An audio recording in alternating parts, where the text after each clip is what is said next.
করে দিচ্ছে, আমরা গ্রাম থেকে বেরোতে পারি না। আর তাছাড়া হচ্ছে গ্রামে আমাদের এমন কি যে আমরা লজ্জায় ঘর থেকে বেরোই না। এটা হচ্ছে কামরুজ্জামান মিজান মিয়া, উনি নিজেই কালকে যে গত শুক্রবার, যে গতকালকে শুক্রবার 31শে অক্টোবর গেছে, ওই দিন সকালবেলা উনি আমার বাড়িতে একা, সাথে আরও কয়েকজন ছিল, বজলু ছিল। উনি বলছে আমার ঘরে বসে যে 40 লক্ষ টাকা দিতে হবে আর বজলুকে বাড়িতে লিখে দিতে হবে। আমি অস্বীকার করি। অস্বীকার করাতে সে আমাকে প্রস্টিটিউট বলে, আমি এবং আমার 2 মেয়ে যে আমরা প্রস্টিটিউটের কাজ করি, তোরা প্রস্টিটিউটের কাজ করিস। আরেকজনকে কেন, আপনার হাজবেন্ড কেন আরেকজনকে কেন ঘর লিখে দিতে বলছে, এটার কারণ না? মিজান মিয়া আমার হাজবেন্ড ছিল, আমার তো ডিভোর্স হয়ে গেছে।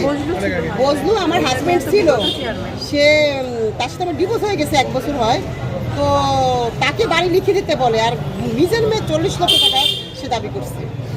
এখন তাকে আমি কিসে 40 লক্ষ টাকা দিব?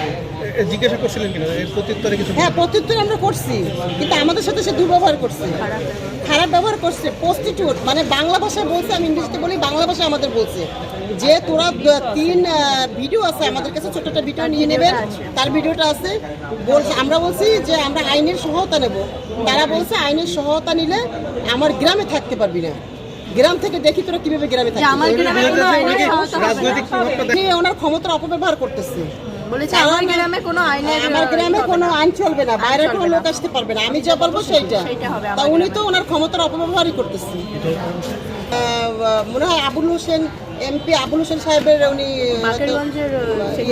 আবার বাকেরগঞ্জ বিএনপির হয়তো উনি সেক্রেটারি থানার অধীনের। আচ্ছা, জায়গাটা কি আপনার ঘরটা আপনার মেয়ের নাম? হ্যাঁ, আমার জায়গাও আমার মেয়ের নামের, আর ঘরও আমার মেয়ের।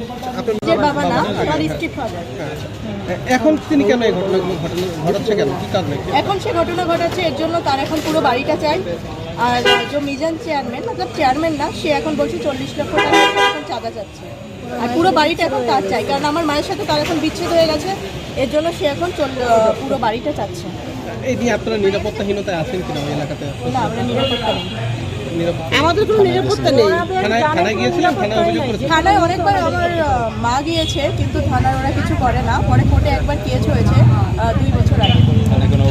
থানায় অভিযোগ, এই ঘটনার পরে থানায় কোনো অভিযোগ না, কালকে হয়েছে এই ঘটনার পরে থানায় কোনো অভিযোগ হয়নি। অভিযোগ করবে? আমাদের তো কোনো অভিযোগ নেই না, আমাদের অভিযোগ নেয় না, কারণ মিজান যে কামরুজ্জামান মিজান, সে বাকেরগঞ্জের সেক্রেটারি, এর জন্য আমাদের কেউ অভিযোগ নেবে না।